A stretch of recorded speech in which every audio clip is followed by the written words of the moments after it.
Um, Awesome. I'm very excited for this. I don't think I think this might be my first like radio interview. Been on the radio, had my music play on the radio before, but never had a chance to like talk about it. So very excited for the opportunity. oh yeah, man. Yeah, I love it. Absolutely. So before we get into the new album, which has to feel good with the world opening up, the last 3 years really did do a ditty on the jazz community and musicians. How did you survive it? And how does this album coming out, warm months, live music, how does it feel now? Well, actually, the beginning of the pandemic like was marked my leaving of New York City.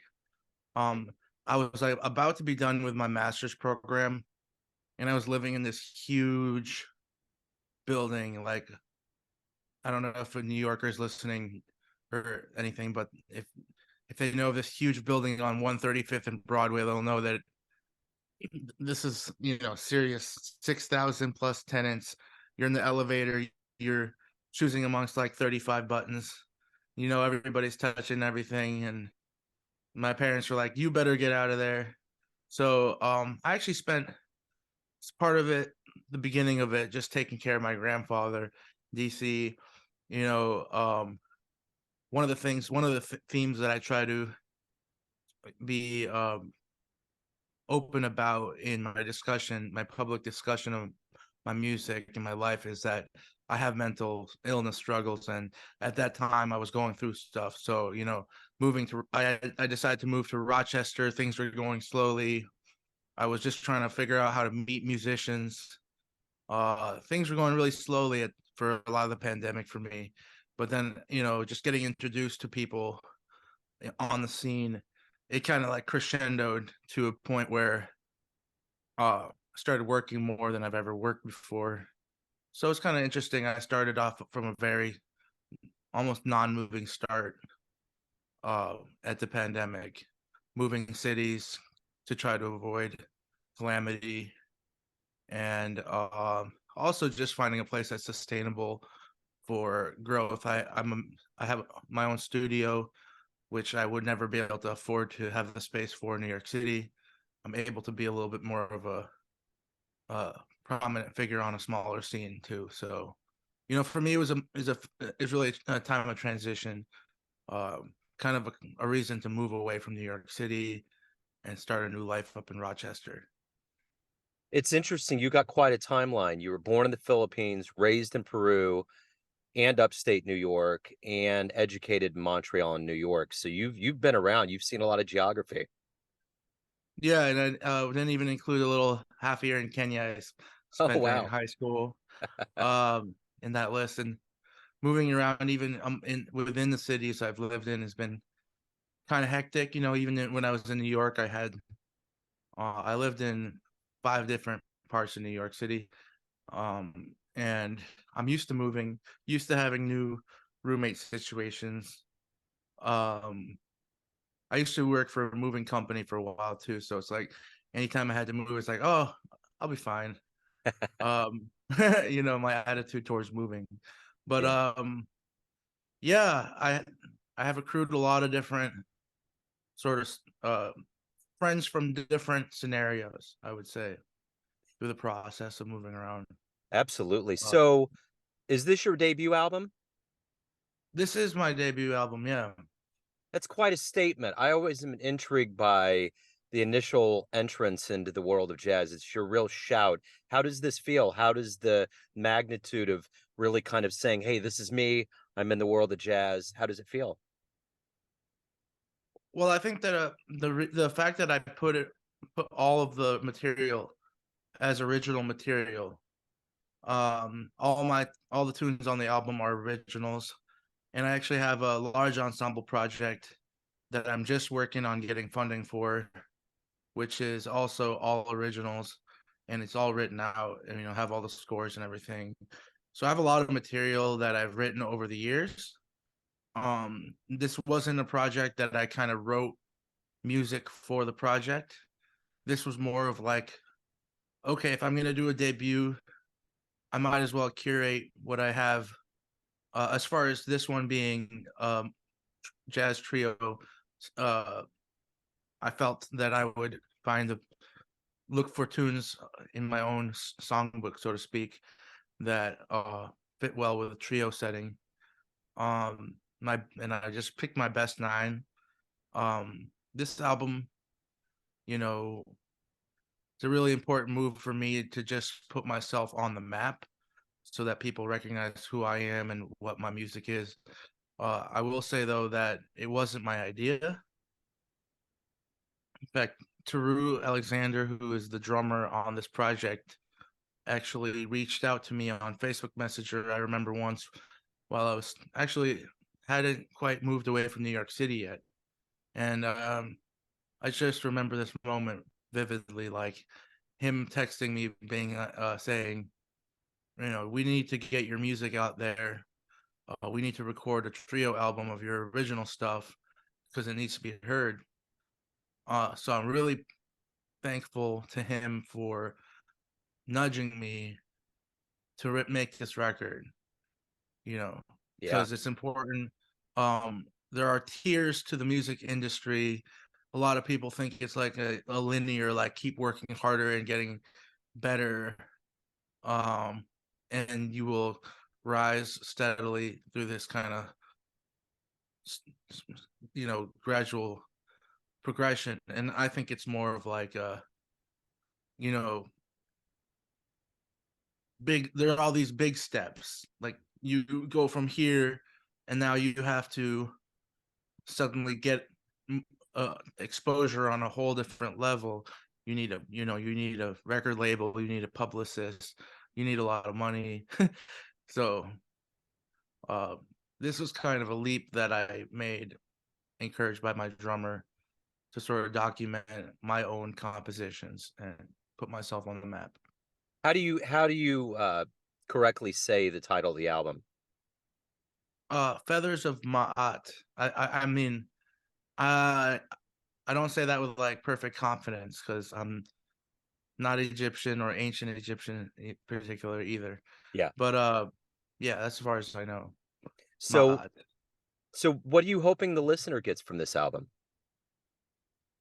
Well, it depends on the listener, really. It's like there's a bare minimum that they just enjoy it and that they like the tunes. I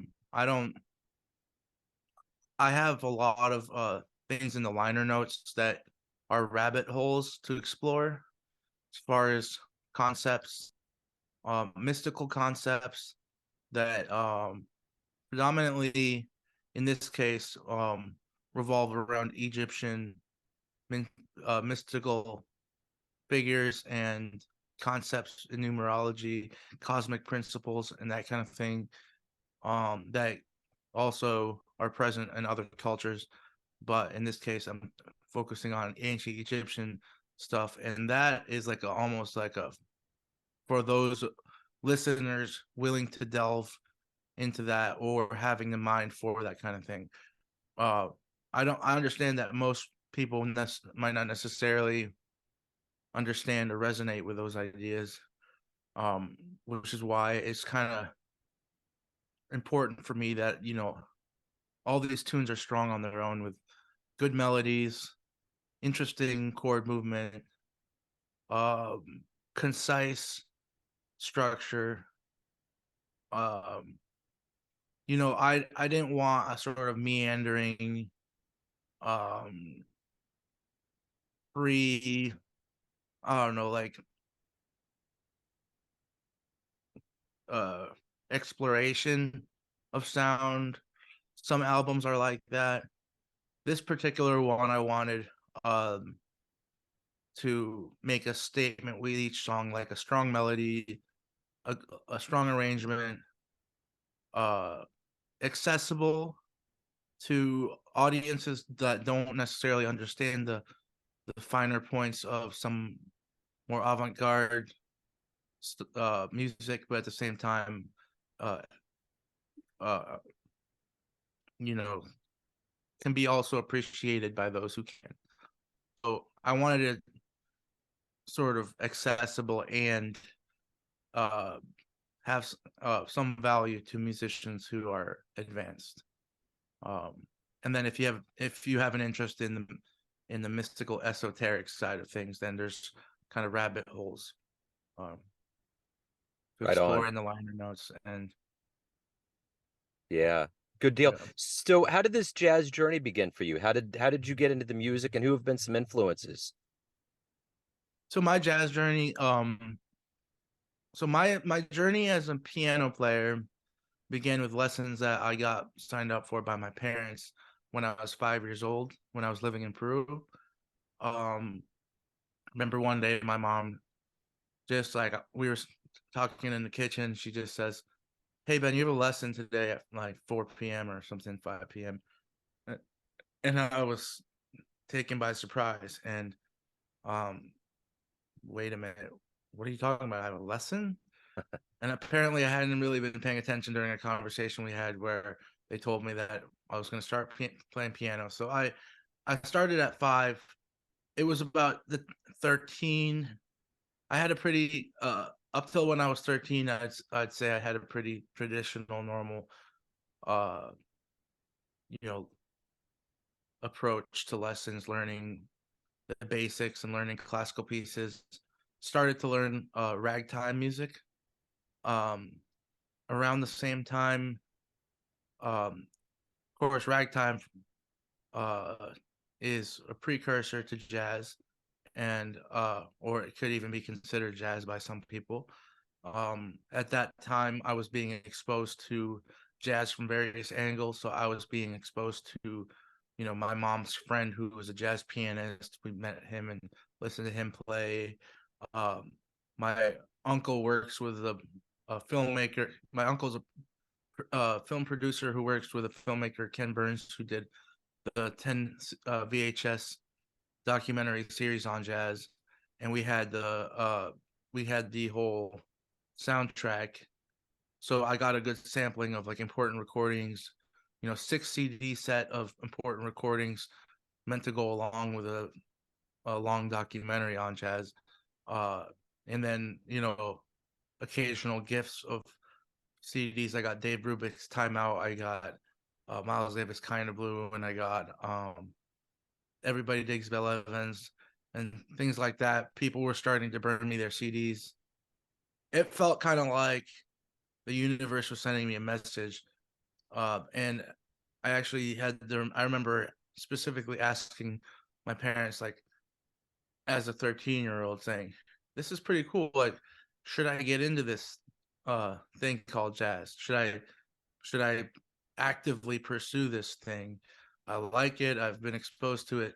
Should I like go and make an effort to learn it?" And uh, you know, I guess the obvious answer is of course. So go to the local music store and ask the front desk if they know any teachers who teach it. And so I started off with this teacher, Molly McMillan, who had really solid foundations to learn scales and work on a tune each week. And so I had a really formal sort of start in jazz at the age of 13.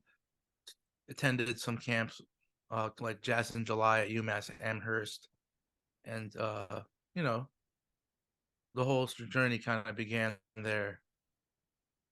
So what was the first live jazz show you ever saw that blew you away? The first live show that I ever saw that blew me away. Well, I don't know if this is accurate, um, because I don't remember the history of my show going, but I do for some reason have this one show comes to mind that was at least early on enough, uh, which is I went to Smoke Jazz Club and I saw Myron Walden Yeah. group. Um, and that's he had a great trumpet player. I forget who was the rhythm section. Unfortunately, it's a very long time ago. I didn't necessarily know it, all the cats that I know of now at that time, but I remember they had Darren Barrett on trumpet, and you know, listening to him take solos, kind of like I felt that chill down your spine that you feel during like an electrifying moment during a solo that I never felt before in that performance. Um, I remember as like a 14-year-old, I sent him like an email, like, "Hey, I love your music. Just thought you should know." Kind of like a fan letter. Yeah, Um, I don't know if that was the first one, but that was definitely early on. absolutely. So, what is it that you like the best about being a professional musician? What is it that motivates you to, do this, and what do you look forward to the most? Well, I like that. Um,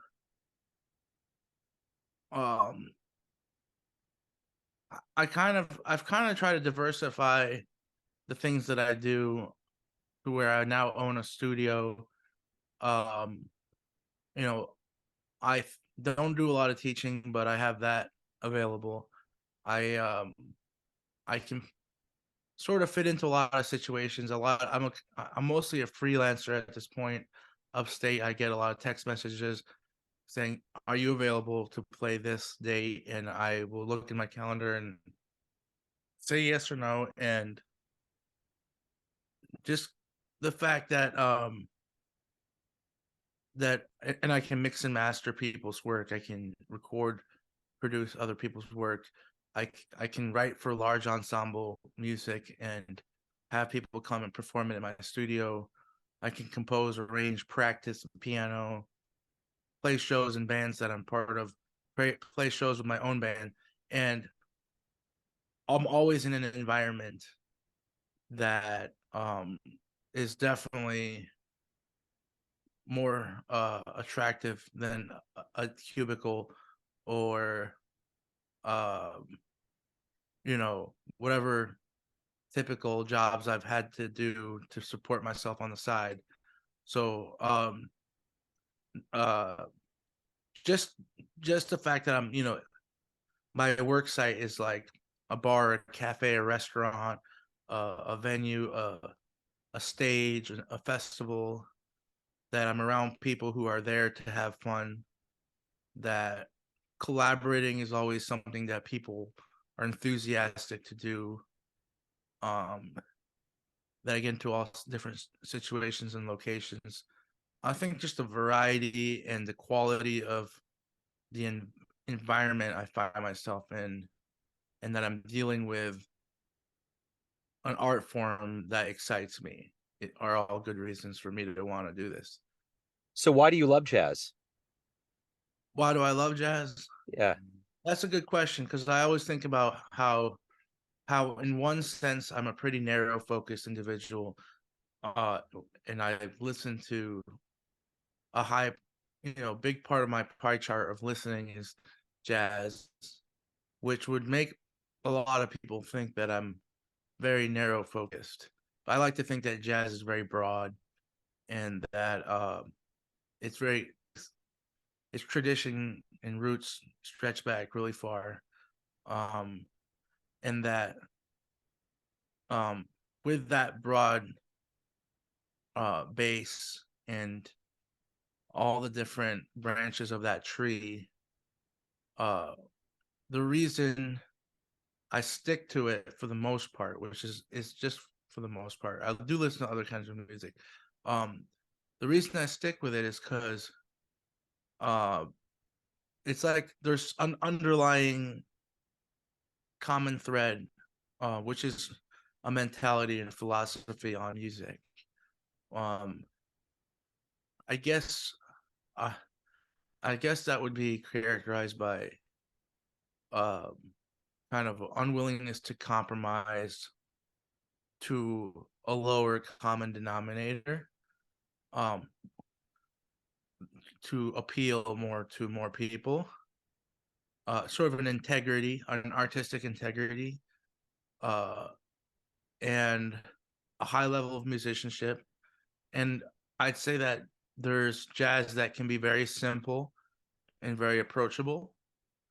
Um, I never want to get too far from that, but I do think that the way that you reach simplicity in a mature jazz-like way is through building out your metaphorical uh tree or bush of experience and pruning it back. So you have, you work on all your scales and arpeggios and patterns, and you can play anything you want. But instead of playing everything you have, to play the right thing at the right time, rather than play simply because you're limited and what you're playing is all you can play.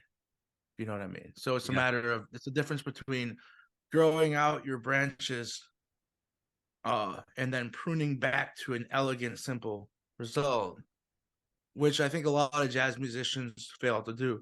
And I think there's a lack of emphasis on pruning back. So you get a lot of musicians who, you know, they learn and accumulate the ability to play all kinds of interesting and advanced material, but then they don't discern or discriminate and they Yeah. can't play everything. So yeah. Yeah. So everyone out there has a perception of you, family, friends, fans, but you are in control. What's your perception of you? Who do you think you are? My perception of me, uh interesting. Well, because my album here focuses a lot on um like each track on this album focuses on uh mystical concepts derived from ancient wisdom, uh specifically themed around Egypt in this case. Um it's uh it's a well of knowledge that I'm referencing that not a lot of people even are aware exists, uh or can understand from the position that they're at with when it comes to math, geometry, physics, metaphysics, cosmology, the study of consciousness, and things that I'm interested that inspired this album. And there's many layers of meaning and interconnectedness between the album title names and everything. I know that sounds very unrelated to your question. The reason I said that is because to me, I feel like what I value in myself isn't necessarily apparent uh, or easily accessible. Meaning, I think I have a depth of understanding or wisdom informed by these the people came long before me that um kind of puts me in a position where uh I'm not understood entirely um for what I want, for what I have inside of me. So I am it is a life goal of mine to put all these ideas out in a book. I've already started writing a book about a theory of how consciousness and geometry and math and physics kind of interconnect and explains gravity and time, and it's basically uh pretty complex, but I plan on writing it in my 40s. So I just feel like I'm someone who has, like, I guess the concise TLDR of that is I've there's complex things going on inside my mind that I think that uh most people have no idea about. Yeah. Yeah, for sure. So Ben, if anybody wants to pick up the album, learn about live shows, anything about your world, where can they go? Well, if you're one of my friends listening right now, I got a lot of physical copies of this album. Um, as far as if you want to sign one or one in person, but we have right now the Truth Revolution Records is putting out this album. Thanks to them and shout out to them. They have a Bandcamp store. If you just search Truth Revolution Records, Bandcamp, you can right now only pre-order because it's coming out on June 30th. And then once that comes out, it'll be available fully there, and also then it'll be put out on all streaming platforms as well through CD Baby. So, you know, I have a couple singles that I'm gonna be on YouTube, Bandcamp, and your usual suspects as far as streaming platforms go. You can order a physical copy. You should be able to order a physical copy on the Bandcamp when it drops. But right now, it's just the digital copy that you can pre-order. Cool. Ben, this is great, man. Thank you for opening up. Thanks for your time. Best of luck with everything. I appreciate it. Oh, thanks so much. Thanks a lot for having me. Appreciate it. Yeah.